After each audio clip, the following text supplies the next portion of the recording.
Hai guys, kali ini seperti biasa malam ini aku bakalan kasih sebuah kisah kriminal yang terjadi pada Mirna.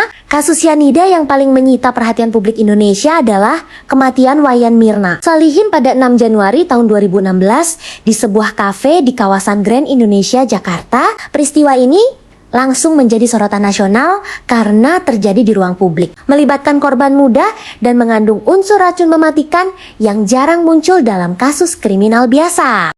Ya udah guys, tanpa berlama-lama, langsung aja kita ke videonya.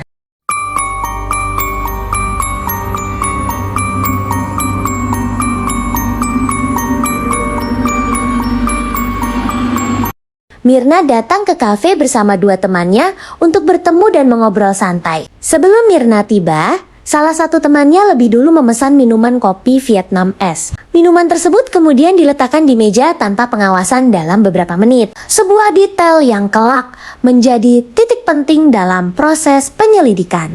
Setelah Mirna datang dan duduk, ia langsung meminum kopi tersebut. Beberapa menit kemudian, Mirna terlihat gelisah, mengeluh rasa panas dan pahit yang tidak biasa. Tak lama setelah itu, ia kejang-kejang dan kehilangan kesadaran di tempat, membuat pengunjung dan pegawai kafe panik. Mirna segera dilarikan ke rumah sakit terdekat, namun nyawanya tidak tertolong. Pihak rumah sakit menyatakan Mirna meninggal dunia tidak lama setelah tiba. Kematian yang begitu cepat dan mendadak menimbulkan kecurigaan kuat adanya unsur non-alami dalam tubuh korban. Hasil autopsi yang dilakukan oleh tim forensik Polri menyimpulkan bahwa Mirna meninggal akibat keracunan sianida. Zat ini dikenal sebagai racun mematikan yang bekerja cepat dengan menghambat sistem pernapasan sel, menyebabkan kegagalan organ dalam waktu singkat. Sianida sendiri bukan racun yang mudah diakses masyarakat umum. Penggunaannya lebih banyak ditemukan di industri tertentu, laboratorium, dan pertambangan. Fakta ini memperkuat dugaan bahwa kematian Mirna bukan kecelakaan biasa, melainkan perbuatan yang direncanakan. Penyelidikan polisi kemudian berfokus pada orang-orang terakhir yang bersama korban, termasuk teman-temannya. Perhatian khusus tertuju pada Jessica Kumala Wongso, teman lama Mirna, yang datang lebih awal dan memesan kopi yang diminum korban. Rekaman kamera pengawas kafe menjadi barang bukti utama. Dalam rekaman tersebut terlihat Jessica duduk di meja, meletakkan beberapa kantong kertas di sekitar gelas kopi, serta melakukan gerokan-gerokan yang dianggap janggal oleh penyidik. Meski tidak terlihat secara jelas proses memasukkan racun ke dalam kopi, rekaman CCTV tersebut ditafsirkan sebagai rangkaian tindakan yang mencurigakan. Jaksa kemudian menggunakan rekaman ini sebagai salah satu alat bukti penting di persidangan. Polisi juga melakukan uji laboratorium terhadap sisa kopi dalam gelas. Hasilnya menunjukkan adanya kandungan sianida dengan kadar yang cukup tinggi untuk menyebabkan kematian. Temuan ini memperkuat hasil autopsi dan menguatkan konstruksi perkara pidana. Kasus ini dengan cepat berkembang menjadi perhatian media nasional dan internasional. Hampir setiap tahap penyelidikan diliput secara luas, menjadikan persidangan Jessica sebagai salah satu sidang paling terbuka dan banyak disaksikan publik di Indonesia. Jaksa penuntut umum mendakwa Jessica dengan pasal pembunuhan berencana. Dakwaan ini didasarkan pada rangkaian peristiwa sebelum kejadian, termasuk hubungan pertemanan korban dan terdakwa, serta dugaan motif pribadi yang mendasari tindakan tersebut. Pihak pembela Jessica menolak semua tuduhan jaksa. Mereka menyatakan bahwa tidak ada bukti langsung yang menunjukkan Jessica memasukkan sianida ke dalam kopi, serta menilai penyelidikan penuh dengan asumsi dan penafsiran sepihak. Perdebatan antara jaksa dan penasihat hukum berlangsung sengit. Publik terbelah antara yang percaya Jessica bersalah dan yang meyakini adanya kejanggalan dalam pembuktian. Kondisi ini menjadikan kasus sianida bukan hanya perkara hukum, tetapi juga fenomena sosial. Media sosial turut memperkeruh suasana, berbagai spekulasi, teori konspirasi, dan opini pribadi bermunculan. Masyarakat awam ikut menafsirkan bukti persidangan, seolah menjadi hakim di ruang digital. Meskipun demikian, proses hukum tetap berjalan sesuai prosedur. Majelis hakim menilai seluruh alat bukti yang diajukan jaksa, termasuk saksi, ahli, surat, petunjuk, dan keterangan terdakwa sesuai dengan hukum acara pidana.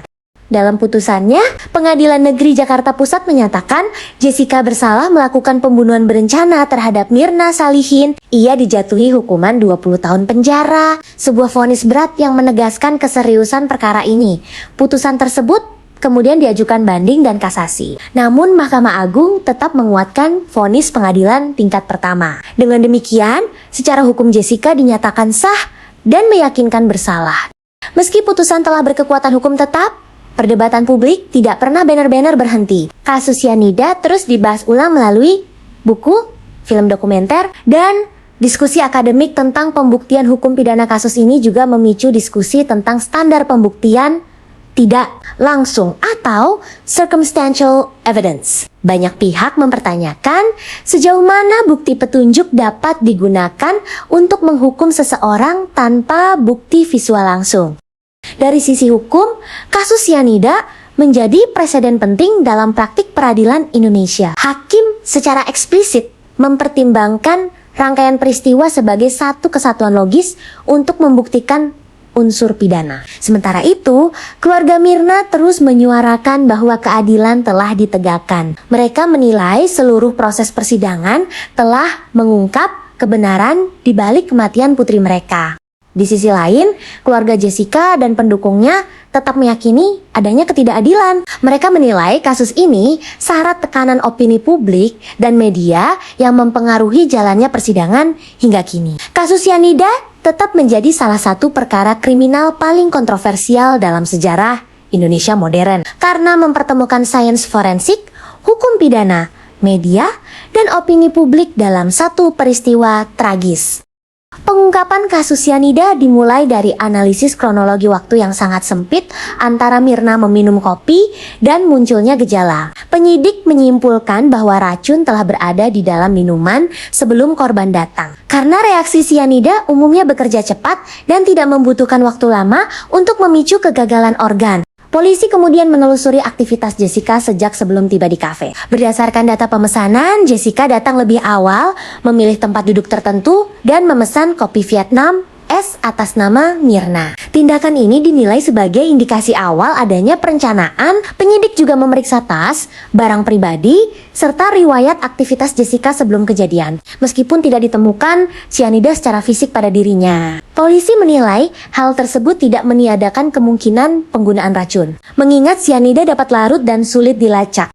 Rekaman CCTV menjadi petunjuk utama. Jaksa menilai posisi kantong kertas yang diletakkan di sekitar gelas kopi berfungsi menutup pandangan kamera. Rangkaian gerakan tangan Jessica dianggap sebagai upaya menyamarkan sesuatu yang dilakukan terhadap minuman. Ahli digital forensik menjelaskan bahwa meskipun kamera tidak merekam detail cairan atau serbuk, pola gerak tubuh dapat dianalisis secara ilmiah. Perubahan posisi tubuh dan durasi interaksi dengan gelas menjadi dasar interpretasi tindakan mencurigakan. Selain CCTV, pengungkapan juga diperkuat oleh keterangan saksi kafe. Pegawai menyatakan tidak mencium bau menyengat sebelum Mirna datang. Namun, setelah kejadian, aroma tajam tercium dari sisa kopi. Ciri khas zat cyanida dalam kadar tertentu. Ahli toksikologi menjelaskan di persidangan bahwa cyanida memiliki rasa pahit ekstrem dan dapat menimbulkan sensasi panas di mulut. Kesaksian ini dianggap sejalan dengan keluhan Mirna sesaat setelah meminum kopi tersebut. Jaksa juga mengungkap hubungan masa lalu antara Jessica dan Mirna. Disebutkan adanya konflik emosional yang pernah terjadi saat mereka berada di luar negeri. Konflik ini kemudian dijadikan dasar dugaan motif, meskipun tidak berdiri sebagai bukti tunggal. Dalam konstruksi pengungkapan, jaksa tidak bergantung pada satu alat bukti saja. Seluruh unsur dirangkai menjadi satu kesatuan logis, mulai dari waktu, kesempatan, perilaku, hingga akibat yang ditimbulkan dari perbuatan tersebut. Pembela Jessica berulang kali menegaskan bahwa tidak ada saksi mata yang melihat secara langsung proses memasukkan racun. Mereka menyebut pembuktian jaksa sebagai asumsi berantai yang berbahaya jika dijadikan dasar pemidanaan. Menanggapi hal itu, jaksa merujuk pada hukum pembuktian pidana yang mengakui bukti petunjuk. Menurut jaksa, rangkaian peristiwa yang saling berkaitan dapat membentuk keyakinan hakim tanpa harus ada bukti visual. Langsung majelis hakim kemudian mempertimbangkan seluruh bukti secara kumulatif. Tidak ada satu bukti yang berdiri sendiri, melainkan saling menguatkan satu sama lain. Termasuk sikap terdakwa sebelum dan sesudah kejadian.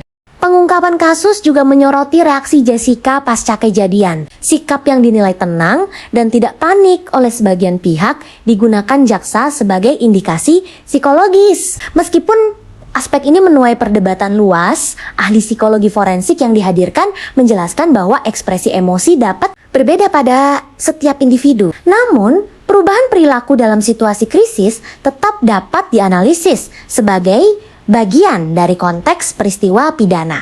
Dalam putusan, hakim menegaskan bahwa unsur kesengajaan dan perencanaan terpenuhi. Pemesanan minuman lebih awal, waktu tunggu tanpa pengawasan, serta akibat fatal yang ditimbulkan menjadi dasar kuat pengungkapan tindak pidana. Hakim juga menolak sebagian besar argumen pembela terkait rekayasa barang bukti. Pengadilan menilai tidak ada bukti konkret yang menunjukkan manipulasi penyelidikan oleh aparat penegak hukum. Kasus cyanida kemudian menjadi contoh nyata bagaimana pengungkapan kejahatan modern tidak selalu bergantung pada pengakuan atau saksi mata, tetapi pada analisis ilmiah dan logika hukum yang berlapis. Meskipun demikian, kontroversi tetap melekat. Sebagian akademisi hukum menganggap putusan ini berani, sementara yang lain menilai standar pembuktian seharusnya lebih ketat untuk kasus dengan hukuman berat. Pengungkapan kasus ini juga memicu evaluasi terhadap sistem pengawasan makanan dan minuman di ruang publik. Banyak pihak menilai lemahnya kontrol membuka celah terjadinya kejahatan serupa dari sisi penegakan hukum. Polisi dan jaksa menegaskan bahwa kasus ini ditangani secara profesional. Seluruh tahapan penyidikan diklaim telah sesuai prosedur hukum yang berlaku. Pengungkapan kematian Mirna tidak hanya mengungkap pelaku menurut hukum, tetapi juga membuka diskusi luas tentang peran media dalam membentuk persepsi publik terhadap sebuah perkara pidana. Siaran langsung persidangan menjadikan masyarakat sebagai penonton aktif. Setiap detail bukti dibedah di ruang publik, sesuatu yang jarang terjadi sebelumnya dalam kasus kriminal Indonesia. Hal ini menimbulkan tekanan tersendiri bagi aparat penegak hukum. Setiap keputusan dan pernyataan dianalisis, dikritik, bahkan dipelintir, sehingga proses pengungkapan berjalan di bawah sorotan tajam. Namun, pengadilan tetap menjadi ruang penentu kebenaran hukum. Opini publik tidak dijadikan dasar putusan, melainkan hanya alat bukti yang sah menurut undang-undang.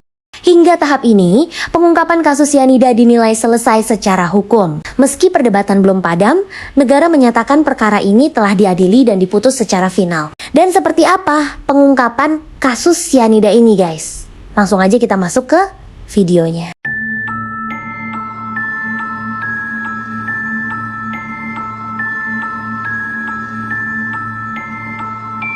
Hingga tahap ini, pengungkapan kasus cyanida dinilai selesai secara hukum. Meski perdebatan belum padam, negara menyatakan perkara ini telah diadili dan diputus secara final dalam pengungkapan lanjutan. Majelis hakim menjabarkan secara rinci pertimbangan hukum yang digunakan untuk menyimpulkan adanya pembunuhan berencana. Hakim menilai rangkaian peristiwa sebelum, saat, dan setelah kejadian membentuk satu kesatuan yang utuh dan saling berkaitan.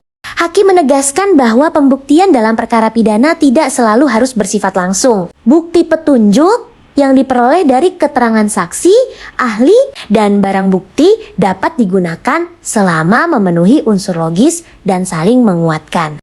Putusan tersebut merujuk pada pasal 340 Kitab Undang-Undang Hukum Pidana. Unsur perencanaan dinilai terpenuhi karena adanya waktu yang cukup bagi terdakwa untuk berpikir dan menyiapkan tindakan sebelum peristiwa terjadi. Dalam amar putusan, hakim menyebut bahwa pemesanan kopi lebih awal dan posisi terdakwa di meja menjadi faktor penting. Hal ini menunjukkan adanya kesempatan dan kontrol terhadap objek yang kemudian menyebabkan kematian korban. Pengungkapan perkara ini juga melibatkan analisis forensik lanjutan terkait cara kerja cyanida. Ahli menjelaskan bahwa cyanida dapat menyebabkan kematian cepat tanpa meninggalkan banyak jejak fisik jika tidak segera ditangani. Perdebatan muncul mengenai kadar cyanida yang ditemukan. Pihak pembela mempertanyakan metode pengujian laboratorium. Sementara jaksa menegaskan bahwa hasil uji telah memenuhi standar forensik internasional. Ahli forensik Polri menyatakan bahwa meskipun sampel cairan telah mengalami perubahan, kandungan sianida masih dapat terdeteksi secara ilmiah. Temuan ini dianggap sah dan dapat dipertanggungjawabkan di pengadilan. Di tingkat banding, Pengadilan Tinggi menguatkan seluruh pertimbangan hukum pengadilan negeri. Tidak ditemukan kesalahan penerapan hukum maupun kekeliruan dalam menilai alat bukti. Kasasi yang diajukan ke Mahkamah Agung juga ditolak. Mahkamah Agung menilai bahwa Iudex Facti telah tepat dalam menerapkan hukum dan menilai fakta persidangan secara objektif. Dengan ditolaknya kasasi, perkara sianida dinyatakan berkekuatan hukum tetap. Jessica kemudian menjalani hukuman pidana sesuai putusan yang telah ditetapkan. Meskipun secara hukum telah selesai, diskursus akademik terus berkembang. Sejumlah pakar hukum pidana mengkaji ulang putusan ini sebagai studi kasus pembuktian tidak langsung. Sebagian ahli menilai putusan ini progresif karena mengakui kekuatan circumstantial evidence, namun ada pula yang mengingatkan risiko kriminalisasi jika standar pembuktian tidak dijaga secara ketat. Pengungkapan kasus ini juga mendorong reformasi internal di tubuh penegak hukum. Pelatihan analisis forensik dan pembuktian berbasis ilmiah semakin diperkuat setelah kasus ini. Dari sisi sosial, kasus sianida memperlihatkan kuatnya pengaruh media dalam membentuk narasi kejahatan. Framing pemberitaan dinilai turut memengaruhi persepsi publik terhadap terdakwa dan korban. Film dokumenter dan liputan investigatif yang muncul setelah putusan memicu perdebatan baru. Sebagian menilai karya tersebut membuka ruang kritik, sementara lainnya menganggapnya berpotensi menyesatkan. Keluarga korban tetap berpegang pada putusan pengadilan. Mereka menyatakan bahwa seluruh fakta telah dipertimbangkan dan keadilan bagi Mirna telah ditegakkan melalui proses hukum. Sebaliknya, pihak yang meragukan putusan terus menyuarakan peninjauan kembali. Mereka menilai masih ada celah pembuktian yang perlu dikaji ulang secara objektif. Namun, secara yuridis, upaya hukum luar biasa hanya dapat dilakukan jika ditemukan novum. Hingga kini, tidak ada bukti baru yang secara hukum memenuhi syarat tersebut. Pengungkapan kasus sianida menjadi referensi penting dalam pendidikan hukum. Perkara ini kerap dijadikan bahan diskusi di Fakultas Hukum dan pelatihan aparat penegak hukum. Hakim dalam putusannya juga menekankan pentingnya cohabitation dalam menilai bukti petunjuk. Setiap indikasi harus diuji secara rasional dan tidak boleh berdiri pada asumsi semata. Kasus ini memperlihatkan bahwa kejahatan modern tidak selalu meninggalkan jejak kasat mata. Racun seperti sianida dapat bekerja cepat dan senyap, sehingga pembuktian membutuhkan pendekatan multidisiplin. Pengungkapan ini sekaligus menjadi peringatan tentang pentingnya keamanan konsumsi di ruang publik. Pengawasan terhadap makanan dan minuman menjadi isu yang kembali disorot. Dalam perspektif kriminologi, kasus sianida mencerminkan kompleksitas motif dan perilaku manusia. Kejahatan tidak selalu dilakukan secara impulsif, tetapi bisa direncanakan dengan tenang. Hingga Berta Hantehaun setelah kejadian, nama Mirna Salihin tetap dikenang sebagai korban dalam salah satu kasus kriminal paling kontroversial di Indonesia. Pengungkapan kasus sianida pada akhirnya tidak hanya berbicara tentang siapa pelaku, tetapi juga tentang bagaimana hukum, sains, dan opini publik saling berinteraksi dalam mencari kebenaran. Pada tahap akhir pengungkapan, hakim menegaskan bahwa perkara sianida telah diuji secara menyeluruh melalui proses peradilan terbuka. Seluruh alat bukti dinilai sesuai hukum acara pidana, sehingga putusan tidak lahir dari opini, melainkan dari pertimbangan hukum. Putusan ini menjadi penegasan bahwa sistem peradilan Indonesia mengakui pembuktian tidak langsung. Rangkaian peristiwa yang saling berkaitan dapat membentuk keyakinan hakim selama memenuhi logika hukum dan didukung keterangan ahli.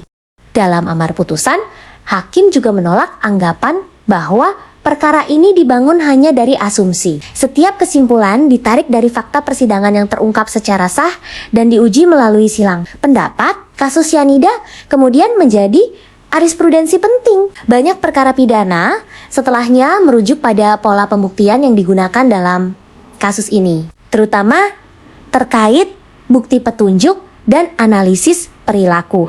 Meskipun demikian, kritik tetap menjadi bagian dari dinamika hukum. Perbedaan pendapat dianggap wajar dalam negara hukum selama disampaikan berdasarkan argumen dan data yang dapat diuji. Media massa memainkan peran besar dalam menyebarkan informasi kasus ini. Laporan investigatif dari berbagai media membantu publik memahami kronologi, namun juga memunculkan interpretasi beragam. Beberapa artikel mendalam mengulas sisi forensik dan psikologis kasus sianida. Kajian ini memperkaya pemahaman masyarakat tentang kompleksitas pembunuhan dengan racun dari sudut pandang akademik.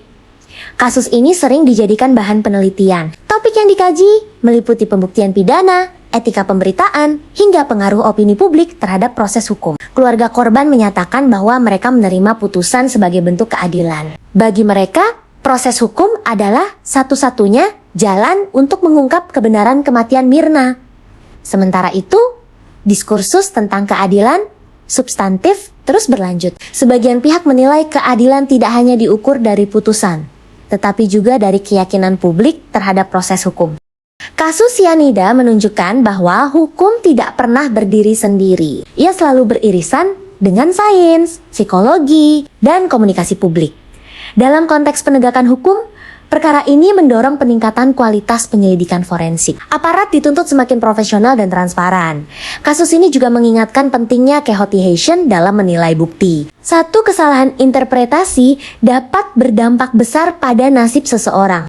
Hingga kini, tidak ada putusan pengadilan yang membatalkan vonis perkara sianida. Secara hukum, perkara ini telah selesai dan mengikat perdebatan publik yang terus berlangsung menunjukkan bahwa kasus ini meninggalkan jejak mendalam dalam kesadaran masyarakat Indonesia dalam sejarah kriminal modern Indonesia. Kasus sianida akan selalu dikenang sebagai perkara yang membuka diskusi luas tentang keadilan dan pembuktian. Meski waktu terus berjalan, kasus sianida tetap relevan sebagai bahan refleksi sistem peradilan pidana. Seluruh rangkaian peristiwa ini menunjukkan bahwa pencarian kebenaran tidak pernah sederhana. Ia membutuhkan proses panjang, bukti kuat, dan keberanian mengambil keputusan.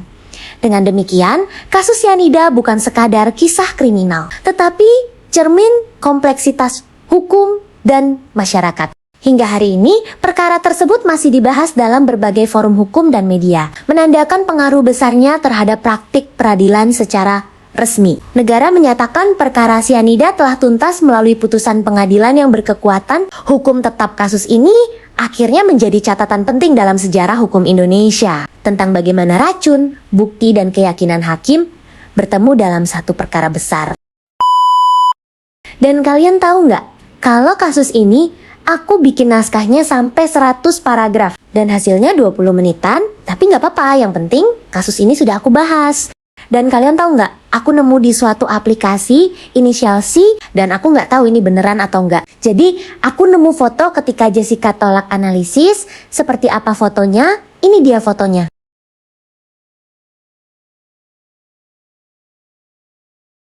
Nah, itu dia fotonya. Dan sudah ya guys, itu dia kasus tahun 2016. Dan juga semoga Wayan Mirna Solihin tenang di alam sana. Amin. Dan makasih juga untuk kalian yang sudah tonton dari awal sampai habis. Semoga kalian suka. Jangan lupa like, comment, and share, subscribe. Dan jangan lupa nyalain lonceng notifikasinya agar kalian tidak tertinggal 50 dari aku. Next video, adio biye.